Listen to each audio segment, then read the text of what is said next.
Hello students, मैं लोकेश कुमार आप सभी का अपने YouTube channel focus tuition class पर आप सभी का स्वागत करता हूं। आज हम क्लास 8 की प्रश्नावली 2.1 एक चर वाले रैखिक समीकरण के सवाल हल करेंगे। लेकिन इस प्रश्नावली के सवाल हल करने से पहले कुछ परिभाषाएं हैं जिनको जानना हमारे लिए अत्यंत आवश्यक है। जैसा कि प्रश्नावली का नाम दे रखा है एक चर वाले रैखिक समीकरण, तो सबसे पहले हमको ये जानना होगा कि चर किसे कहते हैं और चर के साथ ही आता है कि अचर किसे कहते हैं। उसके बाद फिर हमको जानना होगा रैखिक समीकरण और समीकरण किसे कहते हैं। आइए इनकी परिभाषाओं को देखते हैं।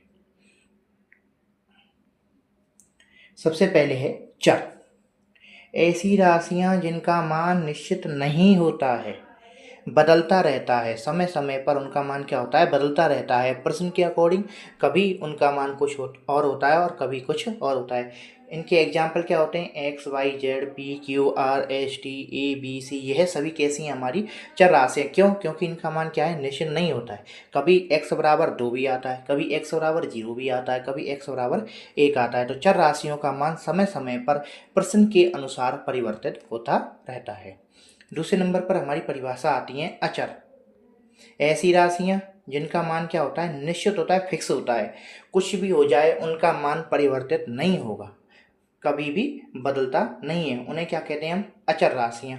जैसे कि 1 2 3 4 5 100 200 1000, ये सभी क्या है, हमारी अचर राशियां। और अचर राशियां अधिकतर क्या होती हैं, सभी संख्याएं। तो अचर राशियों में क्या होती हैं, सभी संख्याएं सम्मिलित होती हैं। तो ये हमारी चर जिनका मान निश्चित नहीं होता है, बदलता रहता है। और अचर राशियां ऐसी राशियां जिनका मान निश्चित होता है और बदलता नहीं है। इसके आगे अब हम जानेंगे कि समीकरण किसे कहते हैं। तो समीकरण जो होता है वो एक ऐसा गणितीय कथन समीकरण एक ऐसा गणितीय कथन है जो दो व्यंजकों की समानता को दर्शाता है। इसके बीच में हमेशा क्या आता है, बराबर का चिन्ह होता है। जैसे कि इसको आप समझ सकते हैं, जैसे कि आपका जो तराजू होता है उसके जो दो पल्ले होते हैं उनकी वैल्यू बराबर होती नहीं होती। उसी प्रकार समीकरण में बायां पक्ष और दायां पक्ष दोनों कैसे होते हैं, बराबर होते हैं। और उनको दर्शाने के लिए उनके बीच में क्या है, समानता का चिन्ह लगा होता है। इसके बाद हम समझेंगे रैखिक समीकरण किसे कहते हैं। तो एक ऐसा समीकरण जिसमें उपस्थित चर चर आपको मैं पहले ही बता चुका हूं कि जिनका मान निश्चित नहीं होता है, एक्स वाई जेड की अधिकतम घात क्या होती है, 1 होती है। 1 से घात कम हो सकती है लेकिन 1 से घात ज्यादा नहीं होनी चाहिए। तो उस समीकरण को हम क्या कहते हैं, रैखिक समीकरण। तो रैखिक समीकरण एक ऐसा समीकरण जिसमें उपस्थित चर की अधिकतम घात हमेशा ऑलवेज क्या होगी, 1 होगी। उस समीकरण को क्या कहते हैं हम, रैखिक समीकरण। इसके आगे अब है एक चर वाला रैखिक समीकरण किसे कहते हैं। तो ऐसा रैखिक समीकरण जिसमें केवल एक ही अज्ञात चर होता है उसे क्या कहते हैं हम, एक चर वाला रैखिक समीकरण। जैसा कि इसका नाम दे रखा है, उसमें केवल कितने चर होंगे, एक चर होगा। इसका सामान्य रूप होता है ए एक्स प्लस बी बराबर 0। जहां पर जो ए और बी होती हैं वे दोनों कैसी होती हैं, वास्तविक संख्याएं, और ए का मान 0 नहीं होना चाहिए। इसके कुछ एग्जाम्पल देखते हैं हम। पहला एग्जाम्पल है 2x प्लस 5 बराबर 15। तो इसमें केवल एक अज्ञात चर x है हमारा। दूसरा है 3y प्लस 7 बराबर 6y प्लस 9। तो इन दोनों में भी केवल हमारा एक अज्ञात चर y है। तो इस प्रकार हमने जो जरूरी परिभाषाएं थी वो हमने सभी परिभाषाएं समझ ली हैं। इसके बाद हम अपनी प्रश्नावली के सवालों को हल करते हैं। लेकिन प्रश्नावली के सवालों को हल करने के लिए कुछ नियम हैं जो हमें जानने अति आवश्यक हैं। उन्हें हम कहते हैं पक्षांतरण के नियम। जैसे कि जो बीच में समीकरण होता है उसके बीच में बराबर यानी समता का चिन्ह लगा होता है। तो यदि प्लस यानी जो जोड़ का चिन्ह होता है, यदि उसको समता के चिन्ह के दूसरी तरफ ले जाते हैं तो वह घटाव के चिन्ह में परिवर्तित हो जाता है। घटाव के चिन्ह को दूसरी तरफ ले जाते हैं तो वह जोड़ के चिन्ह में परिवर्तित हो जाता है। गुणा के चिन्ह को यदि उधर ले जाते हैं तो वह भाग के चिन्ह में परिवर्तित हो जाता है, और यदि भाग के चिन्ह को उधर ले जाते हैं तो वह गुणा के चिन्ह में परिवर्तित हो जाता है। इस प्रकार हमने प्रश्नावली में काम आने वाली सभी इंपॉर्टेंट परिभाषाएं व नियम पढ़ लिए। एक बार उनका दोबारा रिवीजन कर लेते हैं। तो पहली थी हमारी चर, ऐसी राशियां जिनका मान निश्चित नहीं होता है, बदलता रहता है। अचर, ऐसी राशियां जिनका मान निश्चित होता है और कभी भी बदलता नहीं है, और अचर राशियों में सभी संख्याएं सम्मिलित होती हैं। समीकरण, समीकरण एक ऐसा गणितीय कथन है जो दो व्यंजकों की समानता को दर्शाता है और इसके बीच में हमेशा बराबर का चिन्ह होता है। रैखिक समीकरण, ऐसा समीकरण जिसमें उपस्थित चर की अधिकतम घात हमेशा क्या होती है, एक होती है। और एक चर वाला रैखिक समीकरण, ऐसा रैखिक समीकरण जिसमें केवल एक अज्ञात चर होता है। और पक्षांतरण के नियम, जोड़ को उधर ले जाएंगे तो वह घटाव बन जाएगा, घटाव को उधर ले जाएंगे तो वह जोड़ का चिन्ह बन जाता है, गुणा को उधर ले जाएंगे तो वह भाग का चिन्ह बन जाता है, और भाग को उधर ले जाएंगे तो वह गुणा का चिन्ह बन जाता है। अब हम अपनी प्रश्नावली को हल करते हैं। अब प्रश्नावली 2.1 का पहला सवाल शुरू करते हैं। निम्न समीकरणों को हल कीजिए और अपने उत्तर की जांच कीजिए। यानी हमें जो प्रश्न दिए गए हैं उनमें अज्ञात चर का मान निकालना है और फिर उसको संतुष्ट भी करना है प्रश्न में रखकर। देखते हैं हम इसका पहला प्रश्न। पहला प्रश्न है 3x बराबर 2x प्लस 18। तो इसको हल करने के लिए सबसे पहले क्या करते हैं कि चर के पास हम क्या लाते हैं, चर को लाते हैं। तो इधर 3x है, उधर हमारा दूसरी तरफ दाईं तरफ कौन सा चर है, 2x, उसको इधर लाएंगे, उधर प्लस का है, मैंने पहले ही बताया। उसका पक्षांतरण करेंगे तो वह किसका हो जाएगा, माइनस का। तो 3x माइनस के 2x बराबर उधर क्या बच गया, 18। 3x में से 2x जाते हैं तो कितना बचता है, 1x बराबर 18। इस प्रकार हमारी अज्ञात चर की वैल्यू आ गई। इसके बाद अब हम इसकी करते हैं जांच। तो जांच करने के लिए सबसे पहले समीकरण को लिख देते हैं जो प्रश्न दे रखा होता है। उसके बाद जो हमारा x का मान आया है उसको समीकरण के बाएं पक्ष में रखते हैं और दाएं पक्ष में रखते हैं, और दोनों पक्षों की वैल्यू क्या आनी चाहिए, समान आनी चाहिए। जब तो हमारा समीकरण सही है, नहीं तो गलत है। इसमें रखते हैं 3x बराबर 2x प्लस 18। x बराबर क्या रखेंगे हम, 18। तो 3x में रख दिया हमने 3 गुणा 18, 2x में रख दिया 2 गुणा 18 प्लस 18। 3 में 18 का गुणा करेंगे तो वैल्यू हो जाएगी हमारी 54। 2 गुणा 18 करेंगे वैल्यू आती है हमारी 36, प्लस क्या चल रहा है हमारा 18। 54 लिख दिया, 36 प्लस 18 वैल्यू हो जाती है हमारी 54। अब देखो हमारा बायां पक्ष और दायां पक्ष दोनों वैल्यू समान है कि नहीं, LHS बराबर RHS है। अतः हमारा जो मान निकला है, यह हमारी प्रश्नावली 2.1 का दूसरा प्रश्न, 5t माइनस 2 बराबर के 3t माइनस 5। अब वही काम करेंगे, इधर 5t सेम टू सेम लिख दिया, उधर के 3t को इधर लाएंगे, उधर प्लस का, इधर आते किसका हो जाएगा, माइनस का, बराबर -5 लिख दिया। इधर 3 किधर किसका है, माइनस का, उधर ले जाते किसका हो जाएगा, प्लस का। 5t में से जैसे ही हम 3t को घटाएंगे वैल्यू आ जाएगी हमारी 2t, और -5 में प्लस के 3 जोड़ेंगे वैल्यू आ जाएगी हमारी -2। अब 2 इधर गुणा में उधर ले जाएंगे, किस में हो जाएगा, भाग में। तो 2 में 2 का भाग देंगे कितनी बार जाएगा, 1 का, आगे किसका चिन्ह चल रहा है, माइनस का। अतः हमारा मान आ जाएगा t बराबर -1। इसकी जांच कर लेते हैं। सबसे पहले हमने हमारा समीकरण लिख दिया, 5t माइनस के 3 बराबर 3t माइनस 5। t बराबर मान कितना है, -1, तो यहाँ पर लग दिया हमने t बराबर -1 लेने पर। तो 5 गुणा -1 माइनस के 3 बराबर 3 गुणा -1 माइनस के 5। 5 में जैसे ही हम -1 का गुणा करते हैं वैल्यू हो जाती है हमारी -5, माइनस के 3 साथ में है, और 3 में गुणा -1 का करेंगे वैल्यू हो जाएगी हमारी -3, -5 साथ में है। -5 और -3 जुड़कर हो जाते हैं वैल्यू हमारी -8, और -3 और -5 भी कितने हो जाएंगे, -8। अतः हमारा बायां पक्ष और दायां पक्ष दोनों वैल्यू कैसी हैं, समान है। अतः हमारा जो वैल्यू है t बराबर -1 वह बिल्कुल सही है। अब हम प्रश्न नंबर 3 को हल करते हैं। 5x प्लस 9 बराबर 5 प्लस 3x, वही काम करेंगे, इधर 5x को रख लेंगे, उधर 3x किसका है, प्लस का, इधर लाएंगे तो किसका हो जाएगा, माइनस का। इसी प्रकार 5 सेम टू सेम इधर रह जाएगा, ये 9 इधर किसका है, प्लस का, उधर ले जाते किसका हो जाएगा, माइनस का। तो 5x में से 3x गए, कितने बचते हैं हमारे 2x, और 5 माइनस 9, 5 किसका है, प्लस का, और 9 किसका है, माइनस का। तो हम घटाएंगे, वैल्यू आएगी हमारी 4 और चिन्ह उसका आता है जो बड़ी संख्या होती है, यहाँ बड़ा कौन है 9, तो 9 का चिन्ह माइनस आ जाएगा। और इधर 2 किस में गुणा में, उधर ले जाएंगे भाग में, तो x बराबर -4/2, 4 में 2 का भाग देंगे 2 बार जाएगा, वैल्यू आ जाएगी हमारी x बराबर -2। अब इसकी कर लेंगे हम जांच। सबसे पहले समीकरण को लिख देंगे 5x + 9 बराबर 5 + 3x। x बराबर वैल्यू कितनी है, 2 माइनस के, तो उसको रख देंगे 5 गुणा -2 प्लस के 9 बराबर 5 + 3 गुणा -2। 5 में जैसे ही हम -2 का गुणा करते हैं वैल्यू आ जाती है हमारी -10, प्लस के 9 आ जाएगा बराबर 5 + 3 में जैसे ही हम -2 का गुणा करेंगे वैल्यू हो जाएगी हमारी -6। -10 प्लस के 9 बराबर 5, प्लस माइनस का गुणा होगा, चिन्ह बन जाएगा माइनस का। इधर -10 में प्लस के 9 जोड़ेंगे वैल्यू आ जाएगी हमारी -1 और 5 में से हम माइनस के 6 घटाएंगे वैल्यू आ जाएगी हमारी -1। अतः हमारा बायां पक्ष और दायां पक्ष दोनों वैल्यू कैसी हैं, समान है।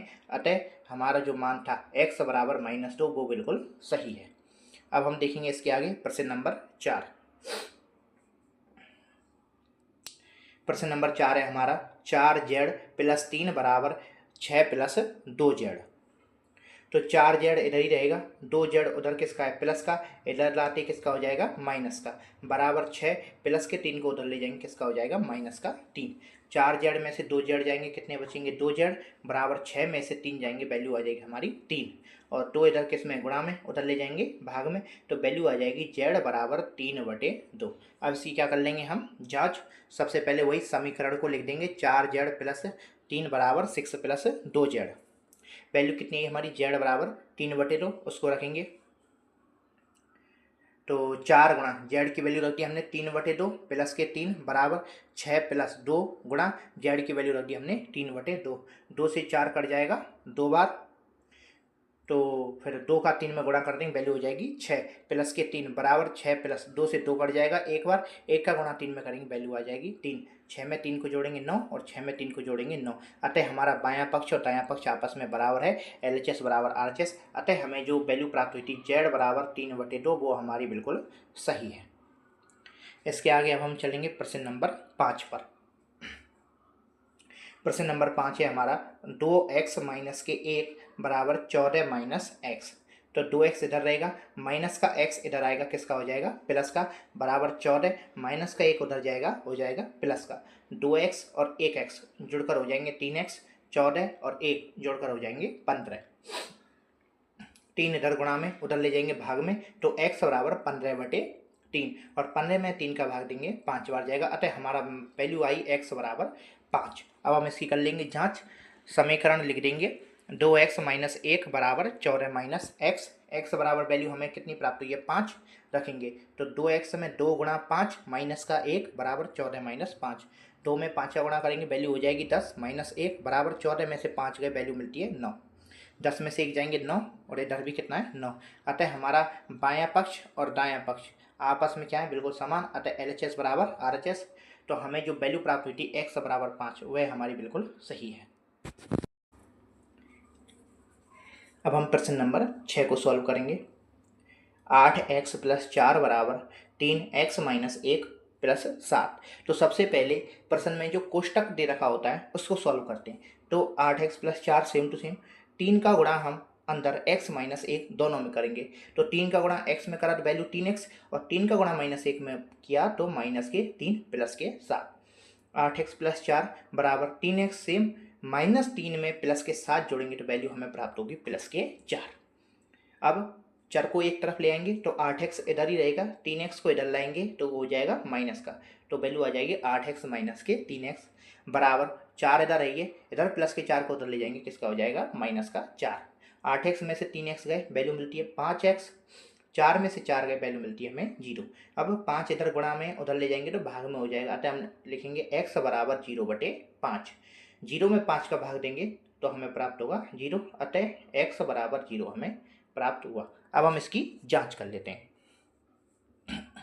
सबसे पहले समीकरण को लिख देंगे 8x + 4 बराबर 3 गुणा x - 1 + 7।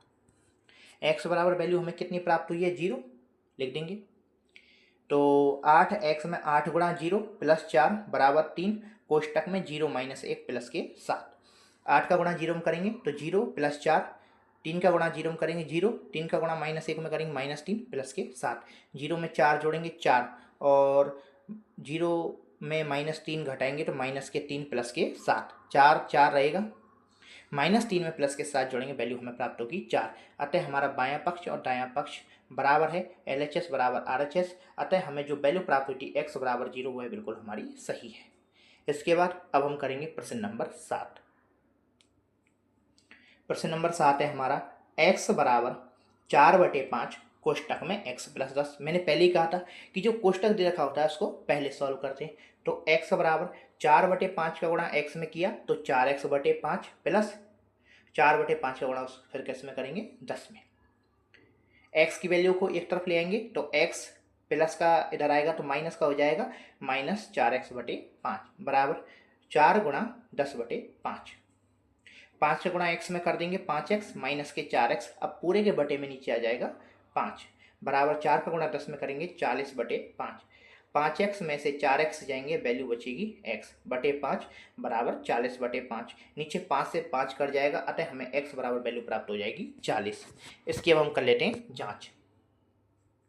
समीकरण को लिख दिया, x बराबर 4/5 कोष्टक में x प्लस 10। वैल्यू कितनी प्राप्त हुई हमें, x बराबर 40, उसको रखेंगे तो 40 बराबर 4/5 कोष्टक में 40 प्लस 10।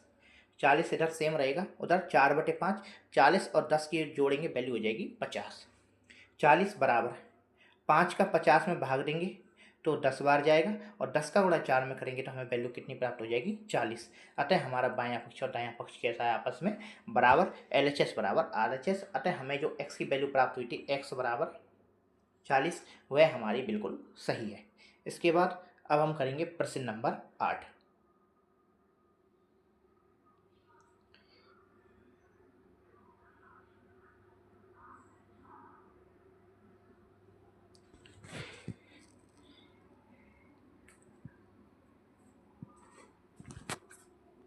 प्रश्न नंबर 8 है हमारा 2x/3 प्लस के 1 बराबर 7x/15 प्लस के 3।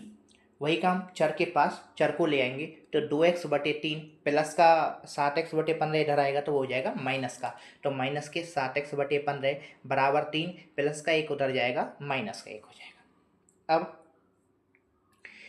भिन्नों को हल करने के लिए उनके हर समान होने चाहिए, तो हर को समान करने के लिए हम उनके क्या ले लेंगे, लासा। तो 3 और 15 का लासा होता है 15।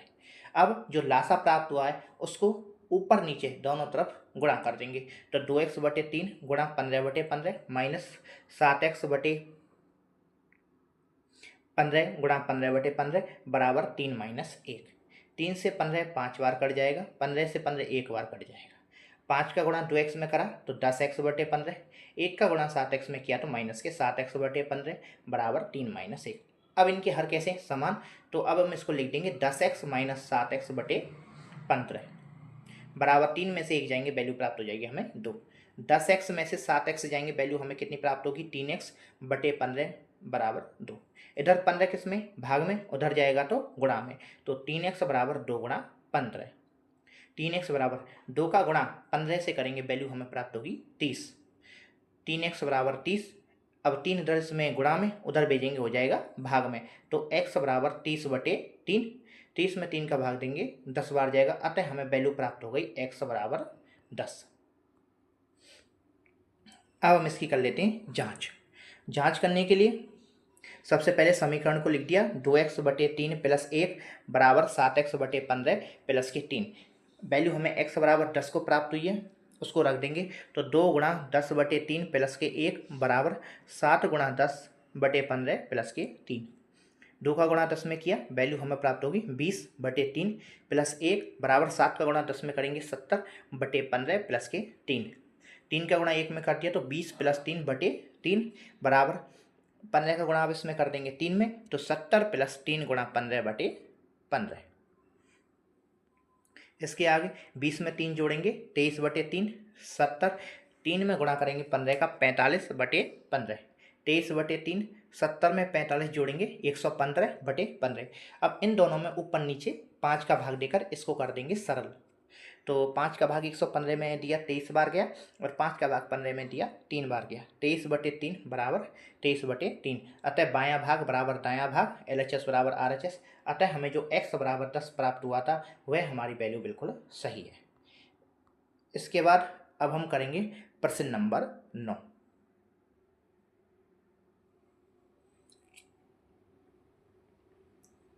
दो बाई प्लस के 5/3 बराबर 26/3 माइनस के बाई।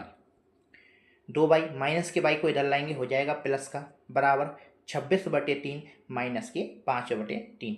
2 बाई और 1 बाई मिलकर हो जाएंगे 3 बाई, और 26 में से 5 जाएंगे 21 बचेंगे बटे 3। 3 बाई बराबर 21 में 3 का भाग दे देंगे, हमें 7 बार जाएगा, तो 3 बाई बराबर 7। अब बाई में 3 किस में, गुणा में, उधर भेजेंगे भाग में, तो बाई बराबर 7/3। ये हमें वैल्यू प्राप्त हो गई। अब हम इसकी कर लेते हैं जांच। समीकरण में 2 गुणा बाई की जगह 7/3 प्लस 5/3 बराबर 26/3 माइनस बाई की जगह 7/3। 2 का गुणा 7 में किया 14/3 प्लस के 5/3 बराबर 26/3 माइनस के 7/3। अब इन दोनों तरफ हर कैसे समान, तो इनको जोड़ देंगे। 14 प्लस 5/3 बराबर 26 माइनस 7/3। 14 में 5 जोड़ेंगे 19/3 बराबर 26 में से 7 जाएंगे 19/3। 3 से 3 कट जाएगा, 19 बराबर 19। अतः हमारा बायां पक्ष और दायां पक्ष कैसा है, बराबर। अतः हमें जो बाई बराबर वैल्यू प्राप्त हुई थी 7/3 वह हमारी बिल्कुल सही है। इसके बाद अब हम करेंगे प्रश्न नंबर 10, जो कि इस प्रश्नावली का लास्ट प्रश्न है। प्रश्न है हमारा 3m बराबर 5m माइनस के 8/5। तो वही चर के पास चर को ले आएंगे 3m, 5m उधर प्लस का है, इधर आते हो जाएगा माइनस का, बराबर माइनस के 8/5। 3m में से 5m को हटाएंगे तो हमें प्राप्त होगा माइनस के 2m बराबर माइनस के 8/5। माइनस से माइनस कट जाएगा, तो 2m बराबर 8/5। 2 इधर गुणा में, उधर भेजेंगे तो भाग में, तो 8/5 गुणा 2। 2 से 8 कट जाएगा 4 बार, तो m बराबर वैल्यू प्राप्त हो जाती है हमें 4/5। अब इसकी कर लेते हैं जांच। तो सबसे पहले समीकरण को लिख दिया, 3m बराबर 5m माइनस 8/5। इसमें m बराबर वैल्यू रखी 4/5, तो 3 गुणा 4/5 बराबर 5 गुणा 4/5 माइनस के 8/5। 3 का गुणा 4 में किया तो 12/5 बराबर 5 का गुणा 4 में किया तो 20/5 माइनस के 8/5। 12/5 बराबर 20/5 माइनस के 8/5। 12/5 बराबर 20 में से 8 गए, बचे 12/5। अतः हमारा बायां भाग और दायां भाग आपस में कैसा है, समान है। अतः LHS बराबर RHS। तो हमें जो m की वैल्यू प्राप्त हुई थी 4/5 वह हमारी बिल्कुल सही है। तो आपको यह वीडियो कैसी लगी कमेंट करके बताएं, और यदि आपको मेरी मेहनत पसंद आ रही हो तो चैनल को सब्सक्राइब करें, वीडियो को लाइक करें, एक प्यारा सा कमेंट करें आपको कहाँ परेशानी आई, या फिर किसी और प्रश्नावली या टॉपिक में समस्या है तो उसको कमेंट करें, और वीडियो को ज़्यादा से ज़्यादा शेयर कर सकें, जिससे यह वीडियो उन लोगों के पास पहुंच सके जिनको इस वीडियो की ज़रूरत है। अतः लाइक, शेयर, सब्सक्राइब। धन्यवाद।